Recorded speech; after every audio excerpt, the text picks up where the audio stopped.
Man, wait till you hear about this, you guys. New Jersey senators approve a bill directing marijuana regulators to oversee intoxicating hemp products.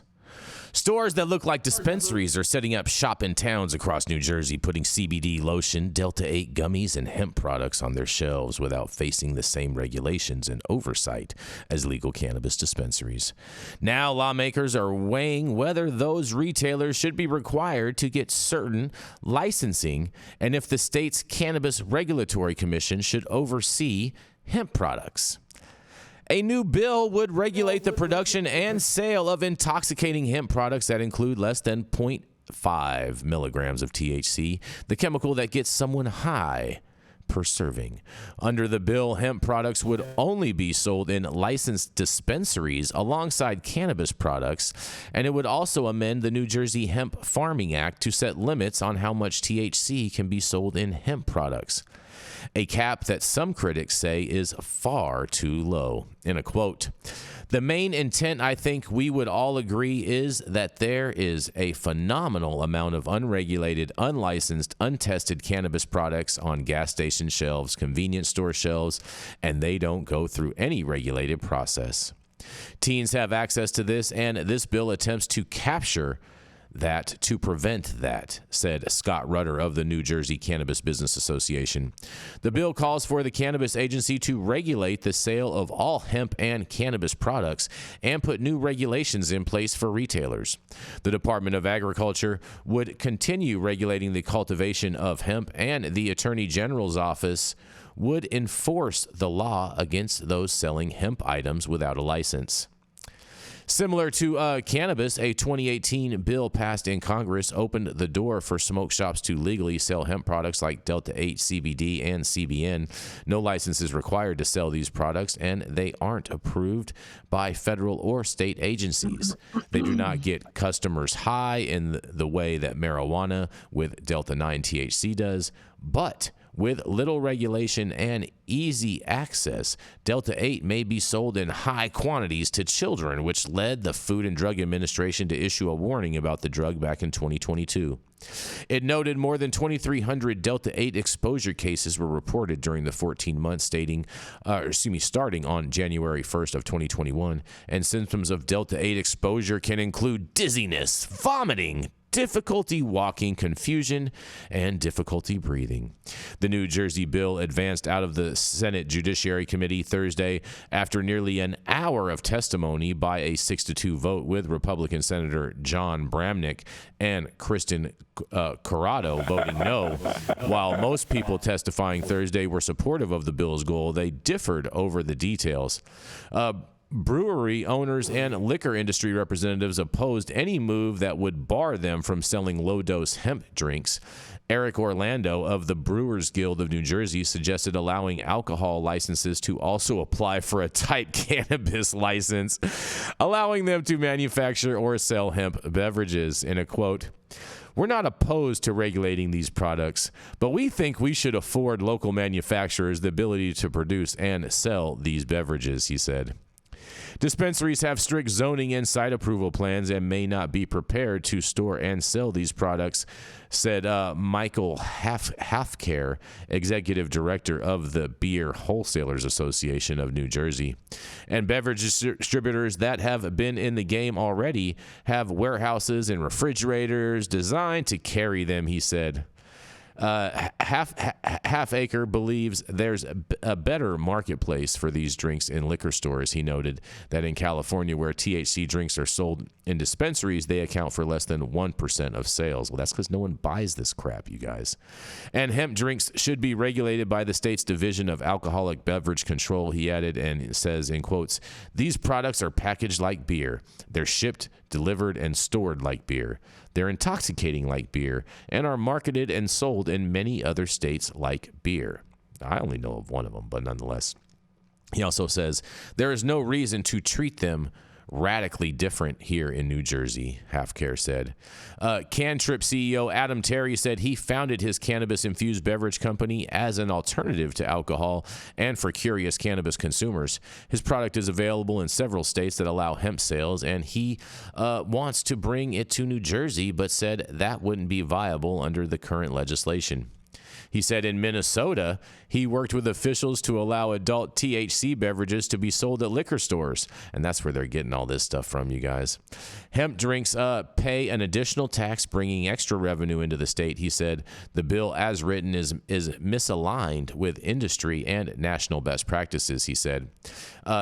Cantrip agrees with the need to offer hemp-derived products to the adult population in New Jersey in a well-regulated, consistent, and safe manner, he said. And other critics said the bill's cap of 2.5 milligrams is so minuscule, most people won't even feel the effects. New Jersey's cannabis law currently limits drinks to 5 milligrams of THC, though very few, if any, cannabis drinks are available in dispensaries. In a quote, "We're talking about a 12-ounce can that might have 5 milligrams of THC. You'd have to drink 30 of those cans to equal what's in a joint," said Joe Grabanowski, owner of Serene Craft Beer Distributors. The bill still faces the Senate Budget Committee before heading to the Senate floor. And that is the conclusion of that story. And man, look at this. New Jersey's trying to be Minnesota, you guys. They're trying to take a page out of their hemp book and whatnot. And man, I can't wait to hear what you guys have to say about this. What do you think, Rico? Rico, are you there? Are you? Oh, okay, there you are.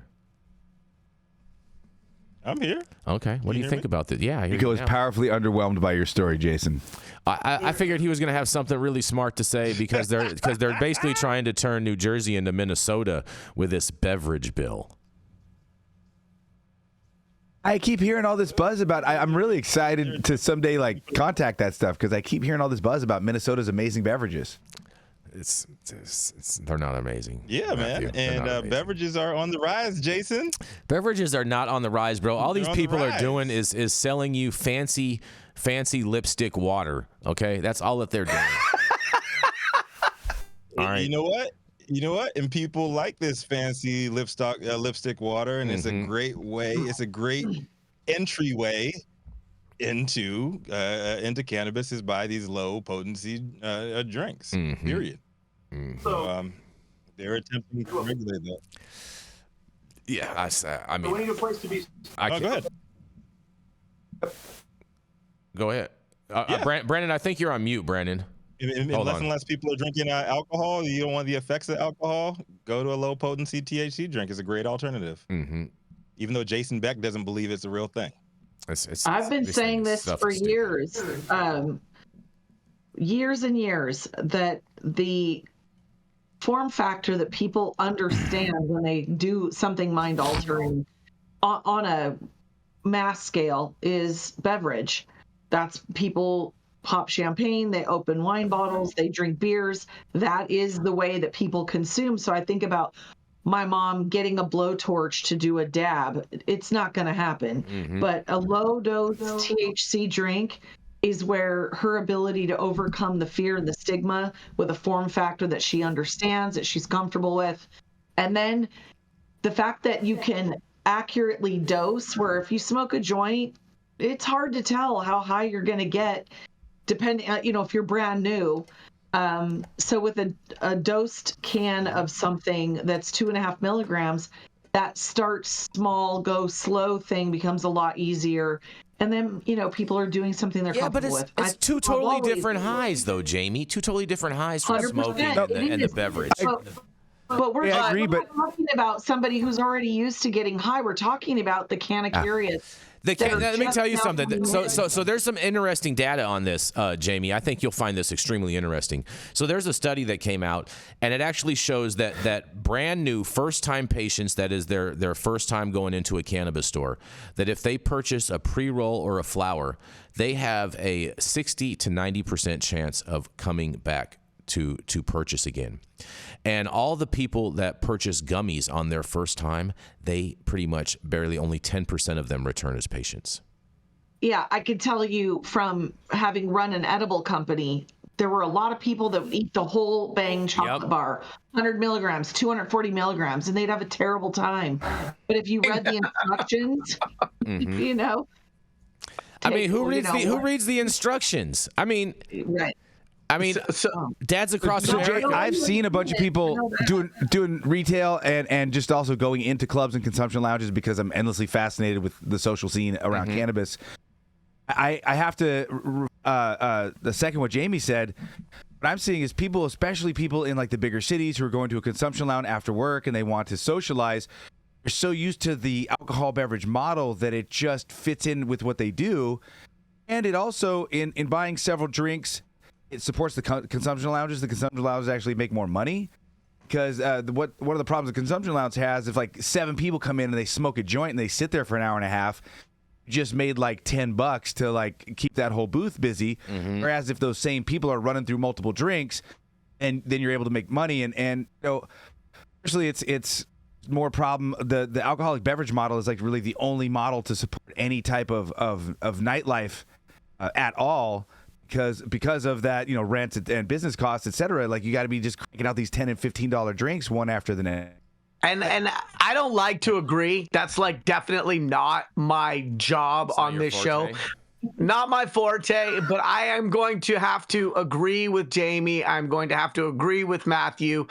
Full disclosure, I'm doing some consulting now in the beverage space, but let's go back and rewind Selector all the way to Julian Cohn coming from, what was it, InBev over to Constellation or Canopy Growth and the $3.2 billion that was invested to help continue to push this form factor or this idea that people can get cannabis in a can. You had Canacraft and Heineken doing their little collabs, 4, 5, 6 years ago. And the biggest problem has been the technology and the taste. And as those things get worked out, and we have can liner viable emulsion technology, and we have people who are actually making things that taste good instead of just like Huffle Duffle swept off the grow room floor, there's no way that this doesn't continue to pick up. And so the detractors continue to say that beverages are a single-digit percentage of what is sold in stores. They are. And that is not wrong. That is not wrong. But if we take a longer view, I just don't think there's a world in which it doesn't become a substantial percentage of the way in which people choose to consume cannabis. And Jason, you, my friend, are a dinosaur. Okay, now I'm with you. Okay, you're a Tyrannosaurus Rex and I'm a Stegosaurus or whatever. But imagine you're in a club. You are not going to go to the alleyway in the back to post up and smoke on a blunt. If you could sit around and have no smoke, have no vape, have no issues, have no cotton mouth, not have your clothes smell like it. Girls aren't going to want to have their hair smell like smoke. We are relics. We are bygone era. What girls like. Cannabis smoke doesn't persist over an hour or two in clothing or hair like cigarette smoke. The reason for cigarette smoke's persistence is that cigarettes are a majority of chemicals. Yeah. Cigarettes are only required to be like some small percentage, about 20% tobacco leaf. So Matthew, hold on one sec. All the rest is fill-in, which means like broccoli stalks, tobacco stalks, which are then chemically bleached, dyed, and perfumed, have nicotine added to somewhat resemble cigarettes. And so that's why even 3 days later you can smell cigarettes in your jacket and all that.